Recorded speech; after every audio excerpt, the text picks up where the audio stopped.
Hey guys, what's up, what's happening? You have the King of Games 98 here at your service. How you doing? Hope you are doing good and staying safe. And of course, obviously, by the time this video goes up, Christmas will have already passed. I hope everyone had a wonderful and great Christmas, spending time with friends and family. And of course, by the time this video goes up, it will be going up on New Year's Eve. So, with that being said, I want to also wish everyone a very happy, healthy, and safe New Year. And, you know, it's been a while since I did a TurboGrafx 16 related video. I want to say that the last TurboGrafx 16 related video I did was maybe 3 or 4 years ago. And it was two separate videos. The one was on Hyperkin's Specialist brand TurboGrafx 16 wired controller, and then Hyperkin's TurboGrafx 16 AV adapter. Those two videos were the last two most recent TurboGrafx 16 videos I did on my YouTube channel. Well, I recently got a new TurboGrafx 16 game, and I thought, what better content to make a video on than talking about this game. And this isn't any old regular TurboGrafx 16 game. Oh, no. The game in question that I got for Christmas happens to be Splatterhouse. Oh yes, the one, the only Splatterhouse. And so without further ado, guys, this is the King of Games 98's A Very Turbo Christmas video. Okay, so I'm sure you have a lot of questions why I got this for Christmas. And so I guess the first thing I'm going to address in this video is how I came to get this. So for the past 3-4 years, I want to say, for Christmas, my dad has let me just go on eBay, and he'll usually, give me a price range to stay in between, and he'll let me pick something out on eBay. And that'll be one of my Christmas presents. But just one. There's no telling what else I'm getting from, my parents. So I kind of thought that was cool, though. So not only did I know at least one gift what I would be getting, he literally let me pick it out. I thought that was pretty cool. So for this year, I didn't know what I wanted. At one point, I had the idea to get a different color variant of SNK's Neo Geo Pocket Color handheld. And I want to say 2 or 3 years ago, I got the Ocean Blue, I think they called it, color variant of the Neo Geo Pocket Color for Christmas, and I did a whole video about that on my YouTube channel. If you want to watch it, I will link it at the end of this video, even though Neo Geo and TurboGrafx really don't have anything to do with one another. That's okay. It's Christmas related. So I'll link it at the end of this video, because why not? So that was like the first thought I had. But then I kind of was like, that's not really special, considering a couple of years ago I bought, or well, I shouldn't say I bought, my dad bought and let me pick out the Ocean Blue color variant of the Neo Geo Pocket Color. Now, because for those of you who know, blue is my favorite color. There does exist another blue color variant of the Neo Geo Pocket Color, and I believe it is called Stone Blue. Don't quote me on that though, but I think that's what it's called. And it's just, obviously, a Neo Geo Pocket Color in a really, really dark blue color. Like it's so dark it almost looks black. That's how dark we're talking. But I like it and I think it's, very nice looking aesthetically, but I decided against that. So then I was like, okay, what are some kind of expensive video games that I've really wanted for a long time now and wouldn't mind getting? Well, Splatterhouse came to mind. Persona 3 Portable on the PSP came to mind because Persona 3 is my favorite Persona game out of the whole series. And for that matter, I also was looking at the Persona 1 remake on the PlayStation on the PSP as well as Persona 2. Is that Innocent Sin or is that Eternal Punishment? I think that one was called Persona 2 Eternal. No, I think it was Innocent Sin. Whichever the Persona 2 remake game is that we got only in North America, that's the other one that I was looking at. And just because I'll say it here, I do own copies of Persona 1 and Persona 2, both US region remakes for the PSP. But my copy of Persona 1 for the PSP is literally loose disc only, just the UMD disc. That's it. I don't even own the case, manual, nothing. Just the disc. However, my copy of Persona 2 Innocent Sin for PSP is actually complete in box. But you see, Atlas put out collector's editions of both games. And that's specifically what I was kind of looking on eBay at, the collector's editions of both games. Because then I thought, if I bought one, then that would be an upgrade to my copy, and then I would sell my original copy, get some money back for it, and call it a day. Be happy with now owning the collector's edition. But you see, both the Persona 1 and Persona 2 collector's edition PSP remake games were a lot more expensive than this, so I ultimately decided against those. Now, as for Persona 3 Portable, well, that was also more expensive than this. And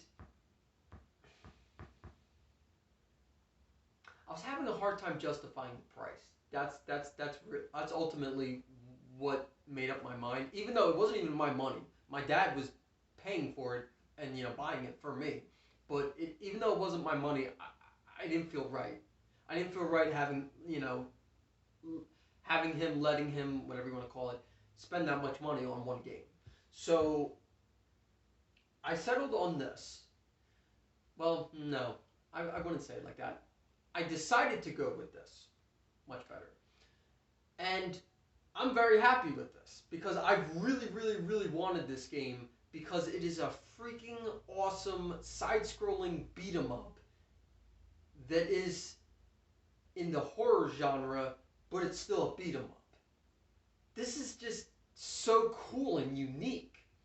So that's really how I came to decide on that, and that was one of the Christmas presents from my dad for this year of Christmas of 2022. So that's how I came to get Splatterhouse for TurboGrafx 16 complete in box. Now, I'm going to do some close-up shots of this game, and I will mention how much my dad paid for it, even though it was slightly over than what I think the current value of this game is, but it wasn't horribly overpriced. I'll say that.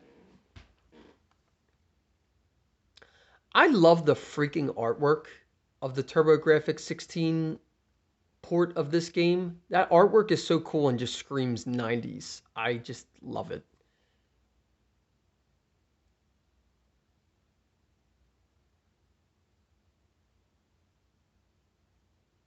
Okay, we're going to focus. Focus. Focus. Okay, we're not going to focus. All right, well, you can still at least read what it says.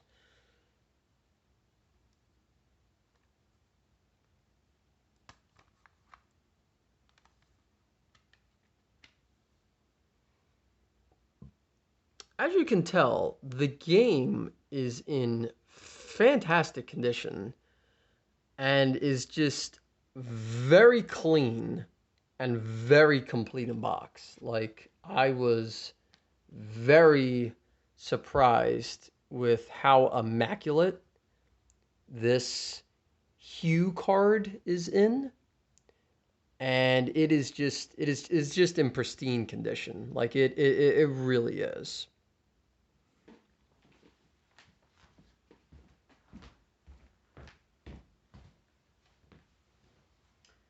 Now,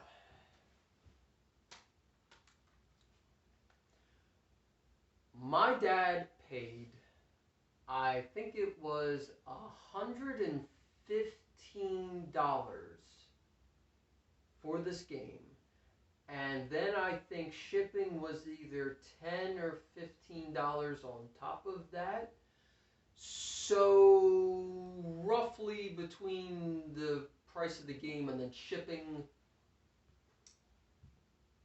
you could say he paid between $125 and $130 for this. Do I think that was bad? No, not really, because I did look around at other people's listings of this game. I didn't just buy the first copy of this game, the first listing that I saw on eBay. I did look around, and everyone else wanted significantly more for this game than what this guy did. So that was really one of the big reasons why I bought this guy's copy of this game. And the other reason was in the last picture he listed on his listing of this game, he actually showed the game running on a TurboGrafx 16 and playing on a TV. He actually showed this game working on a console, on original hardware, on a TV. So I personally like seeing that when I go to buy a video game, especially if it's a rare and expensive game. So when I saw that, I was just like, done deal, that's the one I want. I was like, okay, that sealed the deal, that's the one I want. So yeah, I want to say this game complete in box is like it's worth like $110, I want to say. So Dad overpaid slightly, like by $10 or $20. But that was only by $10 or $20. In the long run and grand scheme of things, I don't really think that was bad. So, I went with that. So, yes, that is the story of how I came to buy and own Splatterhouse for the TurboGrafx 16 complete in box, and that was how much my dad paid for it. Now, I'm sure another question you have while watching this video right now is, where did I even learn or hear of Splatterhouse from? And if you did ask that, that's a great question. I'm going to answer that right now. So, I first heard of and learned about Splatterhouse on the TurboGrafx 16 from none other than James Rolfe, or you might know him better as the Angry Video Game Nerd. I first watched a video he uploaded 8 years ago onto YouTube. And 8 years ago, I checked it, and that video was uploaded in 2014. And it was uploaded on his Cinemassacre YouTube channel. And the video he did, it was a part of his James and Mike Mondays series of videos. And basically, him and his best friend, Mike Matei from childhood, would sit down and play a video game every Monday. Well, on one Monday in particular, they sat down and played Splatterhouse on the TurboGrafx 16. And that was officially my first time learning about Splatterhouse and then getting to see it in action. And ever since that video, when I first watched it 8 years ago, I've wanted this game ever since. But, you know, of course, I haven't owned a TurboGrafx 16 that long, so, you know, it kind of didn't happen until, you know, years later, of course.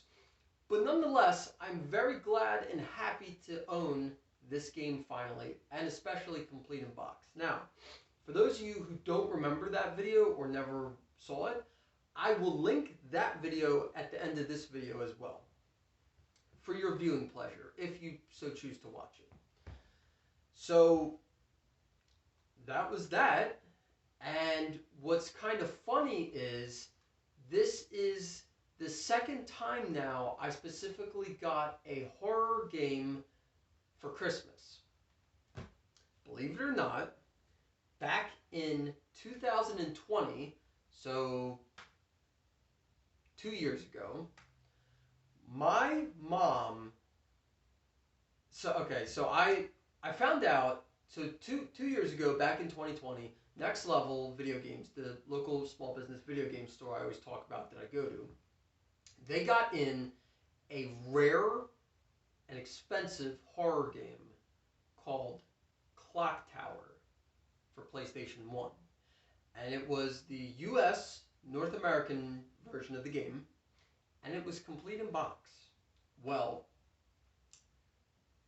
I not only freaked out when I saw that he had gotten that in, but I told my mom about it, and she could tell how excited I was and how badly I wanted that game. And she went and bought me Clock Tower.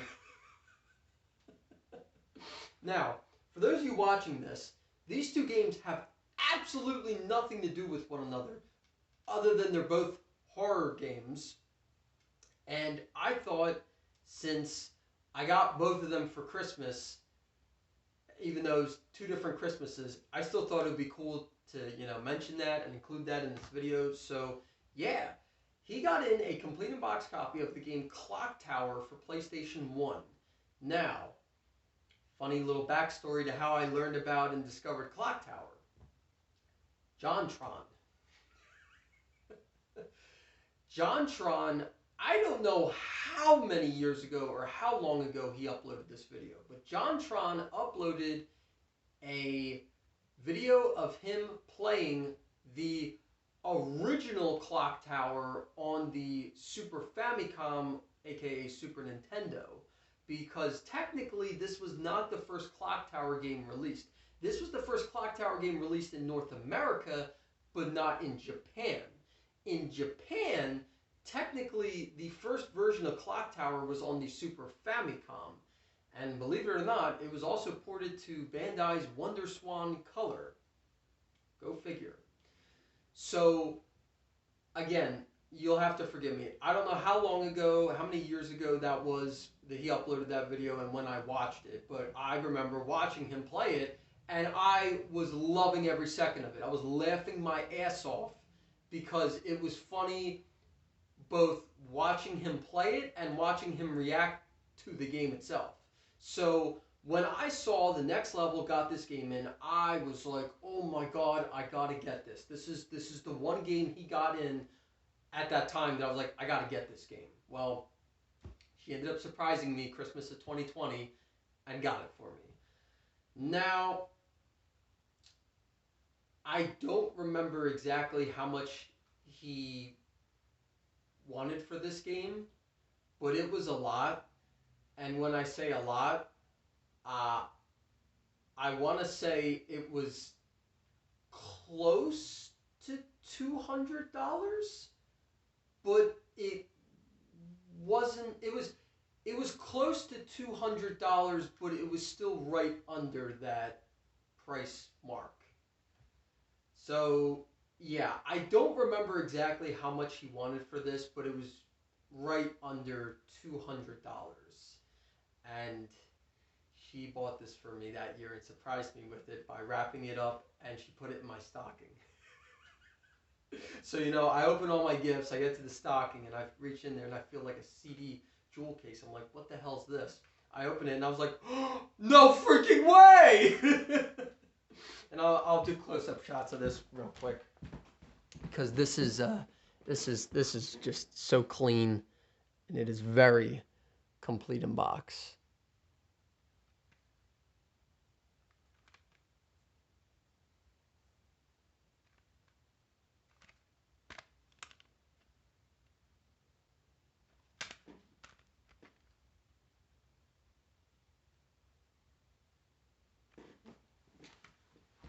So yeah, I wanted to mention that I at least got this game Christmas of 2020. Even though, like I said, it has nothing to do with Splatterhouse. I still wanted to at least mention that I got this game because I kind of thought it was cool, and it kind of had a little connection to Splatterhouse, but like not really. But I still wanted to mention it. So if you've never heard of or played Splatterhouse, you're probably questioning, what is this game about? I mean, yeah, I said it's a side-scrolling beat 'em up, and it is a horror-themed side-scrolling beat 'em up. But I'm sure you're probably still, wondering, well, what's this about? So I'm going to read to you guys the story in the game's instruction manual, and then I'm going to dive really deeply into information that I wrote down on a whole sheet of paper about Splatterhouse. So, a boom of thunder, darkness, a scream, and then the place was called the West Mansion. But to all who knew its legend, it was known as Splatterhouse. It was once the home of the famed parapsychologist Dr. West. There was a research lab in the house where Dr. West conducted some of his most gruesome experiments. It was even said that it was in this house that he created the most hideous creatures that ever walked the face of the earth. But no one knew for sure. Dr. West had not been seen or heard from in years, and no one who has ever gone into the mansion has lived to tell the tale. Rick and his girlfriend Jennifer were parapsychology majors at the local university. They were both very interested in the works of Dr. West, as he was the most famed parapsychologist in the world. One day, they decided to visit the abandoned West Mansion as part of a project they were working on in school. As they walked towards the house, it started to rain. They entered. All went dark. Lightning cracked through the sky. There was a frantic scuffle, then a scream. And suddenly, Jennifer was gone. Rick's unconscious body was covered with blood. Hours later, Rick awoke to a fantastic horror. He was alone and drenched with blood. But the most terrifying thing of all was that a hideous mask covered his face. He had read tales of this terror mask in Dr. West's writings. It was said to have ancient spiritual powers. As his only hope, Rick must depend on this mask to give him the strength and courage to find Jennifer. Now, Rick's fight has begun. So basically, the story is that cult classic main protagonist's girlfriend gets kidnapped. He has to go save her. But come on, how freaking cool does that sound, though? I don't know what the hell a parapsychologist is, but it just sounds cool. Dr. West, the West Mansion. Like this is just it's a very 90s cliche video game story. I'm not gonna lie, but I love it for that. I just absolutely love it for that.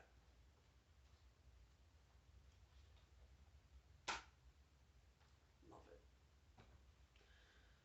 Okay, so now I'm going to go into all the interesting facts and information I found and wrote down regarding Splatterhouse on the TurboGrafx 16. So, Splatterhouse was first released in 1988 on arcades in Japan and then in 1989 in North America. So technically, Splatterhouse was first an arcade game. Makes sense. Then in 1990, it was ported to the TurboGrafx 16, a la this game. Splatterhouse was also ported to the FM Towns Marty, which is a very obscure, oddball 90s video game console that was only released in Japan. Windows PC, Windows Mobile, mobile phone, iOS, so iPhone, and even BlackBerry. I'm sorry, but the thought of being able to buy, download, and play Splatterhouse on your phone? That's freaking awesome! I would have loved that. I would have killed for that. Not really. But still, just the thought of that is freaking awesome, and I love it, and I wish I would have known that existed, but I didn't, and now it's probably not available to buy on Google Play Store or Apple's iOS, whatever the hell that one's called. You know, so, but the fact that that existed, at least at one point in time, is freaking cool. That is just way cool. Now, the game was published in Japan by Namco, and in North America, it was published by Atari, of all companies. I'm sorry, but wait a minute. Let that sink in for a minute. A horror-themed, side-scrolling beat-em-up published by Atari? Of all companies, I could not see that. I was actually really surprised and dumbfounded when I found that out. So I was like, oh, I got to write this down and include this in the video. This has got to be in the video. So, yeah, pretty crazy stuff if you ask me. Now, Splatterhouse is a single-player, side-scrolling beat-em-up horror game. I already said that, though. Still wanted to say it again. Now, this game was so popular, it got 2 sequels, but they weren't on the TurboGrafx 16. Believe it or not, both of this game's sequels were on the Sega Genesis. And they were, of course, Splatterhouse 2, which was released in 1992 on the Sega Genesis, and Splatterhouse 3, which, respectively, was released in 1993. Now, those 2 sequel games are, I would say, probably as hard to find as the first game on TurboGrafx 16 is. Splatterhouse 2 came in the classic Sega Genesis clamshell black plastic case, but Splatterhouse 3, on the other hand, I believe it was released in the red cardboard box. So like those later released Sega Genesis games, they came in like this flimsy red cardboard box that you would lift the slipcase up, and then there would be an inner tray, and the cartridge would be on top, and then the instruction manual would be under it. I'm pretty sure that was what Splatterhouse 3 released in. I could be wrong, but I don't think Splatterhouse 3 released in the typical Sega Genesis clamshell style case. So there's that. Then there is a spin-off game that was only released in Japan called, please excuse me if I don't pronounce this right, it was called Splatterhouse Wanpaku Graffiti, and it was released in 1989 on Nintendo's Family Computer System, better known as the Famicom. And it is a parody of the arcade game, taking a comical, lighthearted approach to its presentation. So, with, you know, Splatterhouse on the TurboGrafx 16, and then 2 and 3 on the Sega Genesis, they were very gory, violent, grotesque beat-em-up games. Splatterhouse when Paku Graffiti, on the other hand, took a light-hearted, comical, approach to Splatterhouse. It still kept Rick in it. It still kept Jennifer in it, and other characters from the series in it. But it made it not so violent and gory, and kind of made it more, I guess, kid-friendly is what I'm getting at. And not that that's a bad thing, because Konami did a similar thing with Castlevania in regards to the Kid Dracula game. And I believe that was only released on Game Boy, if I'm not mistaken. Or you know what? It might have been released on Game Boy and Famicom. I could be wrong, though. I think it might. I seem to remember it only be on Game Boy, but it might have been on Game Boy and Famicom. I'm having a hard time remembering. But yeah, so Konami did that, and it's not a bad game at all. It's actually quite a fun, enjoyable game. And so Namco kind of did a similar thing. They kind of took the core elements from Splatterhouse, put it in a less gory, violent, graphic game, and made it still fun and enjoyable. And so that's Splatterhouse when Paku Graffiti. Now, I personally cannot say if I like it or not, because I've never actually played the game, but I have seen gameplay of it, and to me, it does still look fun, and I would like to own and buy that game too one day. So, okay, and last but not least, this is very important to Splatterhouse's story. And this was a very important thing that I wrote down because it regards another game that's in the series. In 2010, Bandai Namco Games released Splatterhouse for Sony's PlayStation 3 and Microsoft's Xbox 360 as a reimagining and a reboot of the original Splatterhouse game released in 1988. Now, what's significant about that is I happen to own it on PlayStation 3. Now, what's even funnier is I bought this at Next Level Video Games. Yes, when Nick, the owner, posted that he got this game in, I was like, oh my god, I gotta go there right now and get this. Because I knew if I didn't, it wasn't going to last very long, and someone else was going to go and buy it. And yeah, so I'll do close-up shots of this.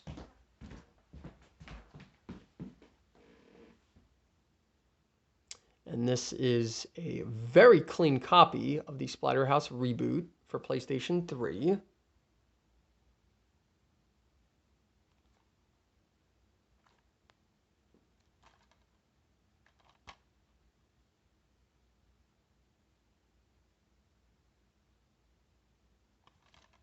And as you can see, it is 100% complete in box.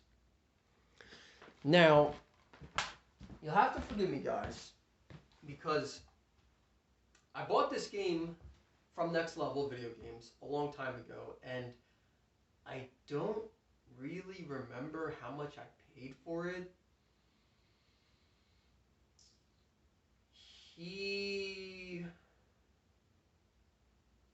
I don't know. He might have had $45 or $50 on it. I think. But don't quote me on that. So, I want to say that was around how much I paid for this. And I was more than okay with that. Because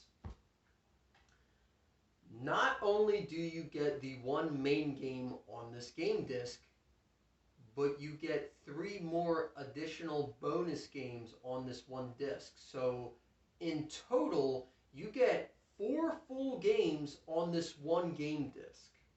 Now, I don't know about you guys, but that's what I call bang for your buck. And considering I really love a good beat 'em up, and I really love Splatterhouse, this was just a no-brainer for me to buy. Now, you're probably saying to yourself right now, if you don't already know what I'm talking about, the other 3 games, what other three games are you talking about that are included on this disc? Well, if you are, I'm so happy you asked. The other three included games on this game's disc are Splatterhouse 1.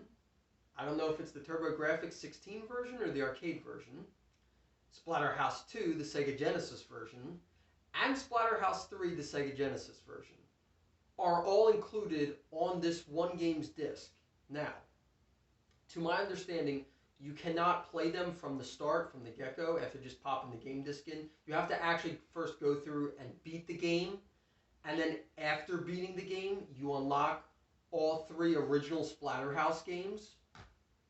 But still, I think that's freaking awesome, and I love that Namco did that. I absolutely love that they did that. So again, when Nick posted that he got this game, and I rushed right over there because I was like, this is a no-brainer.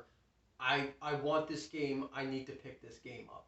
And I'm really glad and happy that I did, because I just looked at my Game Eye video game tracker app, and this game is like valued at like $65 right now, currently, complete in box.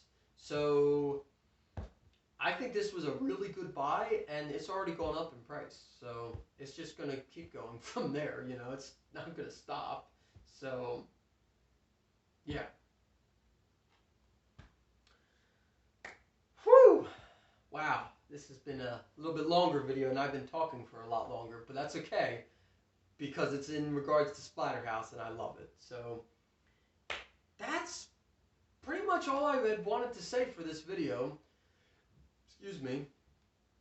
I am so happy that I finally own a copy of Splatterhouse on the TurboGrafx 16, and especially that it's complete in box. And my best friend Kevin, who is no stranger to this channel, he's been on here multiple times, he's the one who got me into horror video games and movies. So I told him that I got this, and he didn't know, he had never heard of it. So I sent him a picture of it, and he was freaking out just by the front cover of this game. So I really would like to show him Splatterhouse, but it probably wouldn't be very convenient me bring over my TurboGrafx 16 over to his house, or maybe, you know, if I have him over my house, I could show it to him on the TurboGrafx. But it might be easier to show it to him on this, because my PlayStation 3 would be a lot easier to travel and bring over to his house, you know. So I don't know. If I go to play it with him, I might do it on the remake that I have for PlayStation 3. But yeah, without further ado, guys, that's gonna do it for a very turbo Christmas. So thank you so much for watching. Thank you so much for subscribing. Don't forget to like, comment, and subscribe. And please let me know down below in the comment section, do you have any memories of playing Splatterhouse on the TurboGrafx 16, or maybe even on the original arcade cabinet, or hell, maybe you had 2 or 3 on the Sega Genesis. Whichever ones you owned and played, let me know down below in the comment section. I'm very eager to hear you guys' stories, and I always like interacting with my subscribers. So don't ever be afraid to leave a comment. Thank you so much for watching, guys. Take care, and I will see you on the next video. Thanks for watching.